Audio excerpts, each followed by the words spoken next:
Have you ever found yourself pondering the age-old question, why do bad things happen to good people? It's a query that has echoed through the ages, perplexing philosophers, theologians, and everyday individuals alike. Today we're going to explore this profound question through the lens of a new Buddha story, which might just offer a fresh perspective on this enduring enigma. In Buddhist philosophy, the concepts of karma and life lessons play a crucial role in understanding the nature of our experiences. Karma is often misunderstood as a simple cause and effect punishment system, but it's much more nuanced than that. It's about the lessons we need to learn to evolve spiritually and personally. Each experience, whether joyous or challenging, is seen as an opportunity for growth and understanding. As we delve into this story, keep these ideas in mind. The tale of 𝗪𝗏, a kind-hearted farmer, will serve as our guide through the complexities of karma and the transformative power of life's trials. Through his eyes, we'll explore not only the hardships he faces, but also the profound lessons embedded within them. Join me on this journey to uncover why sometimes bad things might just happen for a reason. Let me introduce you to 𝗪𝗏, a humble farmer whose life embodies the virtues of generosity, honesty, and compassion. 𝗪𝗏 lived in a small village surrounded by the lush greenery of sprawling fields and meandering rivers. His days began with the crowing of the rooster as he ventured out into the cool dawn to tend to his crops and care for his animals. 𝗪𝗏 was not just a farmer, he was a pillar of our community. He believed in sharing whatever little he had. During harvest, his home was open to anyone who needed food. When neighbors fell ill, it was 𝗪𝗏 who would ensure they had what they needed to recover. His life was a testament to living truthfully and giving wholeheartedly. However, life began to show its harsher side. Despite 𝗪𝗏's meticulous care and planning, his troubles began with the crops. One season, the skies turned as if against him, with rains either too scant or too harsh, leading to a failed harvest that left everyone bewildered. This was a man who treated the earth like a cherished friend. How could it betray him so? The misfortunes didn't stop at the failed crops. A mysterious disease struck his livestock, one after another falling ill despite his vigilant care and prayers. The sight of his once vibrant fields barren and his livestock perishing despite his efforts was heart-wrenching. This series of unfortunate events did not just represent financial ruin, but shook the very foundation of 𝗪𝗏's beliefs. How could such misfortune befall someone who devoted their life to doing good? The whispers started within the community, some out of concern, others out of a misguided quest for reason, pondering if perhaps 𝗪𝗏 had done something to deserve such fate.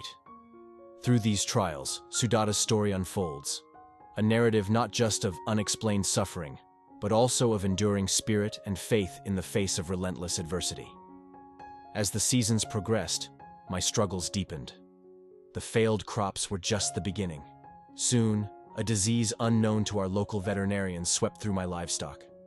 One by one, I watched helplessly as the animals I had raised and cared for with such love and attention succumbed to illness. My heart sank with each loss, each unyielding attempt to salvage what could be saved. It felt as though all my efforts were being washed away by a relentless tide of misfortune.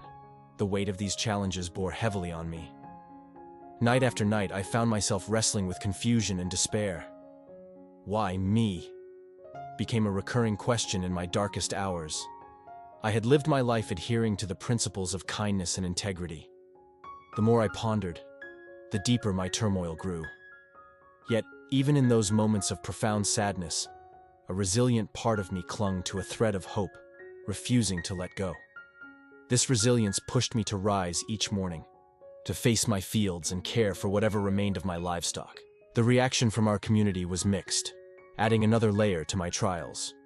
While some neighbors extended their hands in support, offering help in the fields or bringing food for my ailing animals, others harbored doubts about my character. Whispers questioning whether I had secretly done wrong and was now facing divine retribution began to circulate. These murmurs were painful to hear, for they not only questioned my actions, but also the very essence of who I was. Despite the physical and emotional toll these events took on me, they also set the stage for a deeper exploration into the nature of suffering and the lessons it held. Each day presented a test of my spirit and character, pushing me towards an understanding that perhaps there was more to these hardships than met the eye. An understanding that would soon be illuminated by an unexpected encounter. In the midst of my struggles, I began to seek answers within the teachings of Buddhism, trying to understand the relentless challenges thrown my way. It was here that I encountered the profound concept of karma. Contrary to common belief, karma in Buddhist philosophy isn't a punitive force, but a mechanism for teaching and evolution. It suggests that the actions of our past lives shape the circumstances of our current life, not as retribution, but as opportunities for growth and learning. This perspective was both intriguing and comforting. It implied that my suffering might not be a punishment, but a chance to learn lessons that were perhaps left unlearned in a past life. Delving deeper, I realized that suffering could be an enlightening teacher. Each loss and every hardship carried a lesson in resilience, patience, and deeper understanding.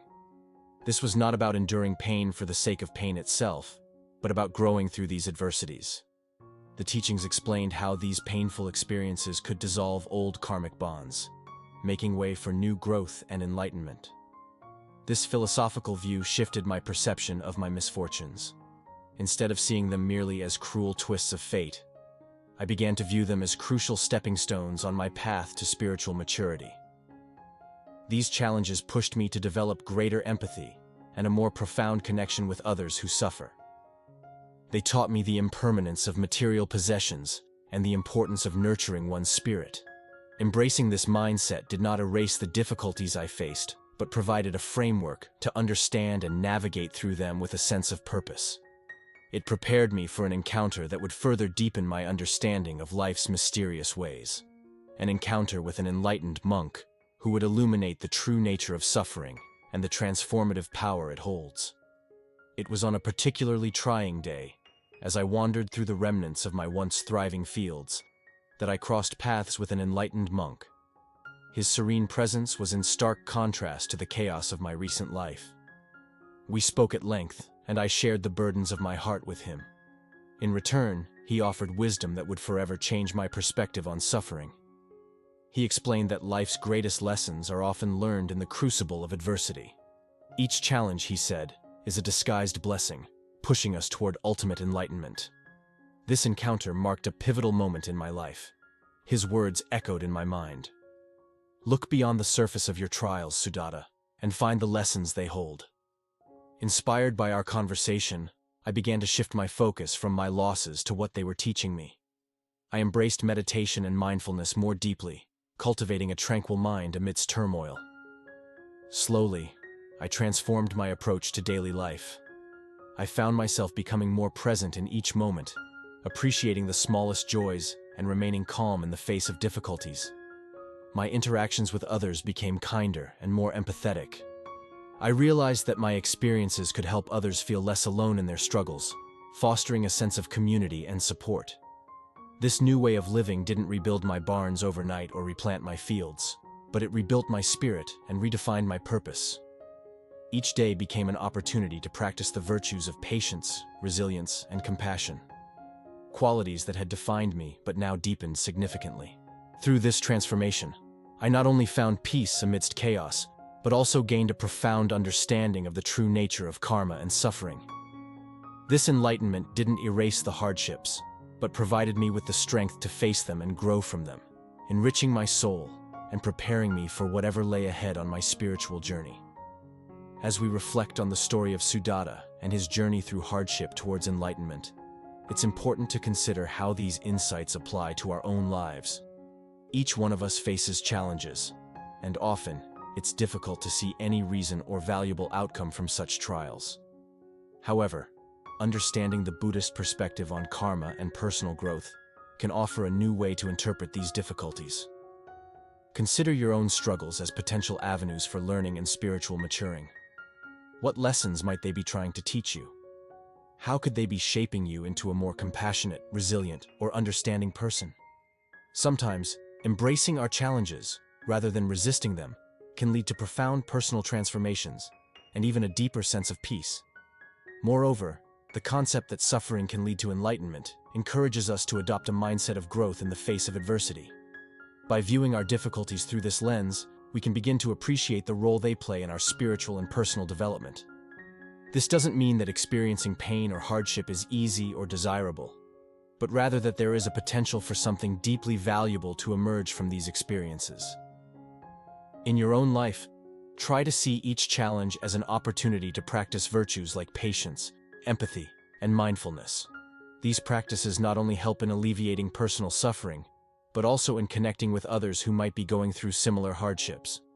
There's strength in community and shared experiences, and often our own trials equip us to aid others in their times of need. Finally, remember that, like Sudatta, your spirit and character are defined not by the absence of difficulties, but by your response to them. The resilience you build today becomes the foundation for your future growth and achievements. So, next time you find yourself asking, "Why do bad things happen to good people?" consider that perhaps these experiences are not just obstacles, but opportunities for profound spiritual growth and enlightenment.